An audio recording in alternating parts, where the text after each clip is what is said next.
गर्मी की एक शाम, रोज की तरह गांव के 3 लोग बैठे हैं कल्लू की चाय की दुकान पर।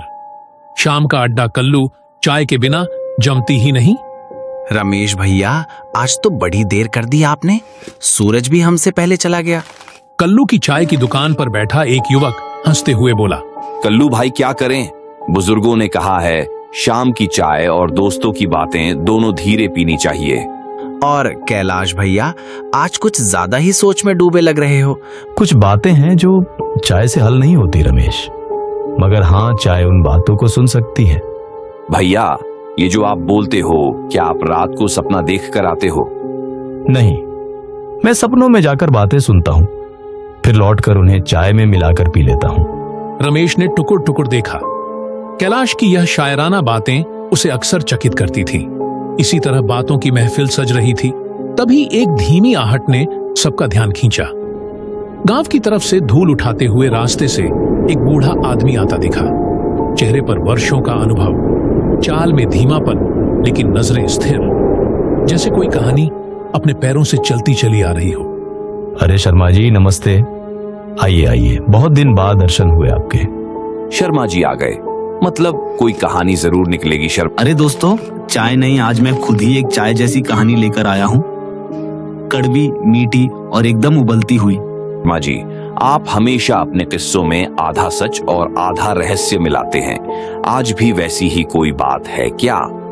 शर्मा जी ने पास की बेंच पर बैठते हुए थैला रखा, आंखें बंद की और फिर धीरे से बोले, नहीं कैलाश, आज जो बताने आया हूँ वो केवल किस्सा नहीं है, वो मेरा बीता हुआ कल है और शायद मेरा अधूरा वर्तमान भी। सन्नाटा छा गया। चाय की भाप में अब एक और धारा घुल रही थी, एक कहानी की जो वक्त के पार से आई थी। और शर्मा जी की आंखों में वह चमक आ गई जो सिर्फ एक लेखक की आंखों में होती है, जब वह अपनी असली कहानी सुनाने जा रहा हो, वो जो उसने सिर्फ जानी नहीं बल्कि जिया हो। बहुत साल पहले की बात है, जब मैं जगदीशपुर नाम के एक छोटे गांव में शिक्षक था और जब मेरी जिंदगी में एक नाम था, मोहिनी। मोहिनी कौन थी? शर्मा जी ने एक गहरी सांस ली और बोले, बस यही कहानी है, एक मुलाकात की जो कभी पूरी ना हो सकी, एक चाय की जो कभी पी नहीं गई और एक वादा जो श्मशान के किनारे आज भी मुझसे जवाब मांगता है। चाय की दुकान एक मंदिर सी शांत हो गई। हवा अब गर्म नहीं, रहस्यमयी लगने लगी। स्टोव की आंच कम हो चुकी थी, पर माहौल में एक किस्से की आंच तेज हो गई थी। आंखें क्षितिज में कहीं दूर अटक गई, जैसे वे समय की नदी में वापस उतरने को तैयार हो।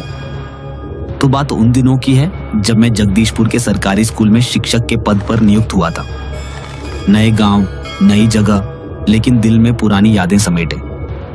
मैंने सोचा था ये जिंदगी अब बस किताबों और बच्चों के बीच बीतेगी, लेकिन नियति ने मुझे मेरी ही स्मृतियों से एक बार फिर टकरा दिया। तो फिर बिछड़ गए आप लोग? हाँ, जैसे हर गांव में एक चुनाव आता है जिसने न केवल नेताओं को बल्कि रिश्तों को भी बांट दिया। मोहिनी का परिवार किसी दूसरे विचारधारा का था और हमारे परिवार ने भी उसे स्वीकार करना बंद कर दिया। वो अचानक से दूसरे रामनगर, कोई अलविदा नहीं, कोई वादा नहीं, बस एक सुबह स्कूल आया और उसकी जगह खाली थी। उस काली बेंच पर मैंने पढ़ाई नहीं की, सिर्फ इंतजार किया। कुछ देर के लिए सब चुप हो गए, जैसे कोई पुरानी धुन फिर से गूंज गई हो।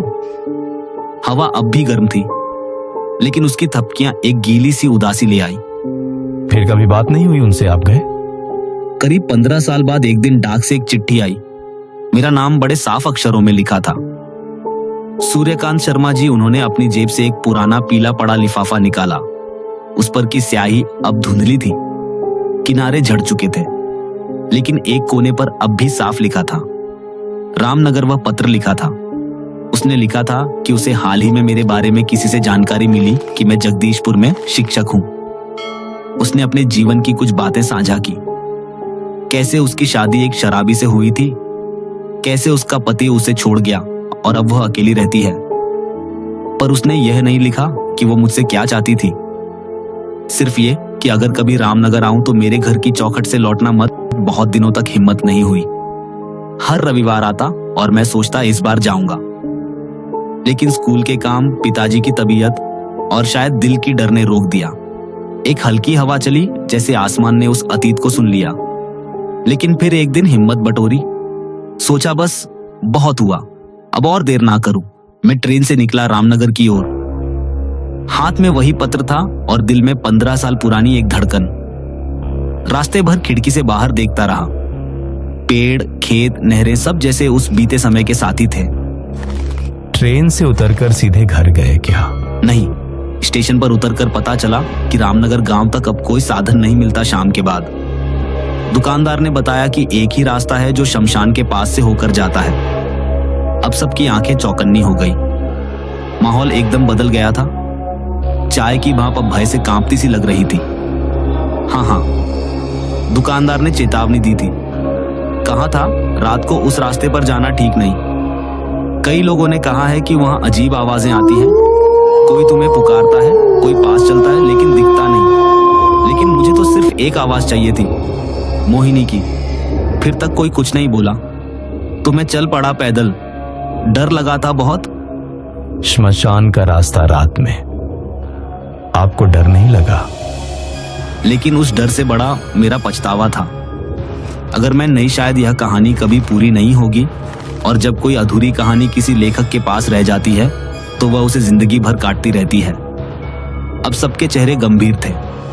आंखें शर्मा जी की तरफ खड़ी थी, जैसे वे कोई भूत नहीं, एक गूढ़ आत्मा की कथा सुन रहे हों। श्मशान का वो रास्ता, वो अंधेरा और फिर वो आवाज, सूर्यकांत शर्मा जी की भी आवाज भारी हो चुकी थी। हवा अब स्थिर थी, जैसे पूरा वातावरण सुन रहा हो। मोहक, विक्रम और रघु तीनों अब बिना पलकें झपकाए उनकी ओर देख रहे थे। जैसे ही मैं शमशान के पास पहुंचा, रात की चुप्पी और गाढ़ी हो गई। पत्तियां हिलती नहीं थी, पेड़ सांस ले रहे थे और जमीन में अजीब सी नमी थी, मानो कोई अभी अभी वहां से गुजरा हो। रास्ता संकरा और दाईं ओर टूटी हुई दीवारों के बीच बिखरी राख शमशान भूमि का सूखा सच। वहां कोई दिखा नहीं, लेकिन महसूस जरूर हुआ। मैं तेजी से चल रहा था, लेकिन मेरे कदम खुद धीमे पड़ते जा रहे थे, जैसे कोई अदृश्य शक्ति मुझे रोक रही हो। और फिर अचानक वो आवाज आई, लक्ष्मीकांत। कहां से आई आवाज? क्या वो मोहिनी थी? बाई ओर उस बरगद के पेड़ से, जिसकी जड़ें जमीन को चीरती हुई बाहर निकल आई थी। जैसे ही मैंने मुड़कर देखा, उस रस्सी पर कोई बैठा था। शक नहीं रहा, वही नीली साड़ी, वही झुके हुए कंधे, वही लंबे खुले बाल। वो मुझे देख रही थी, आंखें एकटक मेरी ओर। लेकिन उसके चेहरे पर कोई भाव नहीं था, ना मुस्कान, ना आंसू, बस ठहराव। मैंने धीमे से कहा, मोहिनी, मैं आ गया। बहुत देर हो गई मुझे, लेकिन मैं आया तो सही। बहुत देर कर दी सूर्यकांत, मैं अब यहां नहीं हूं, लेकिन मैं तुम्हारा इंतजार करती रही, रात दर रात, परसों तक। आप डर गए क्या?